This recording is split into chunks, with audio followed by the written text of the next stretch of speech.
February 14, 15, 16 तारीख दिन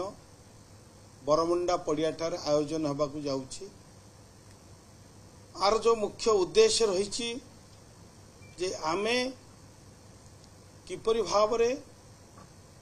ओडिशा को जो प्रिय मुख्यमंत्री श्री अमर मोहन चरण माझींकर जो स्वप्न रही ओडिशा को एक विकसित समृद्ध राज्य रे परिणत करिबा पाई तेणु एथिरे जो समावेश रे राज्यरू समस्त सब डिविजन रो चाषी मानकू मत्स्य चाषी कृषक प्राणीपालक एवं मत्स्य व्यवसाय समस्त को एथिरे निमंत्रित करा जाइछि। एथिरे समावेश रे आमर राज्य तथा राज्य बाहर विभिन्न क्षेत्र रे ज्ञान अर्जन करिथिबा वैज्ञानिक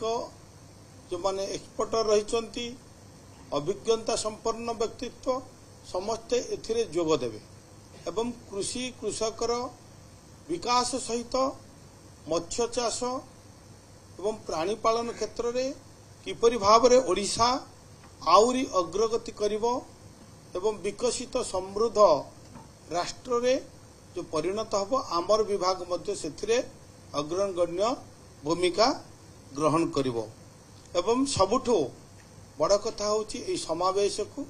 14 तारीख दिन आमर प्रिय मुख्यमंत्री श्री मोहन चरण माझी तांकर करकमल रे उद्घाटन करिवे। उद्घाटन उत्सव रे रहिबे एवं सेठी मध्य जो रही आमर विभिन्न सेक्शन रही सीधा सड़क मुख्यमंत्री सहित कथा प्रश्न पचारिबा तार समस्त प्रश्न उत्तर विभागीय मंत्री बा मु निजे समस्त चाषी मानकर थिबा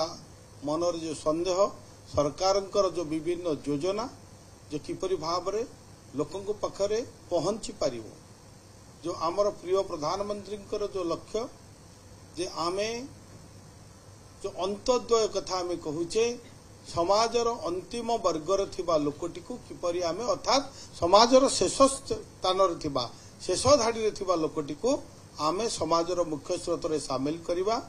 ताको अर्थनैतिक क्षेत्र रे आगो को नेबा एई कथा मध्य एथिरे आलोचना करा जिवो एवं सरकारक तरफ जो विभिन्न योजना रही मुख्यमंत्री कृषि उद्योग योजना ठू आरंभ करी मत्स्य पालन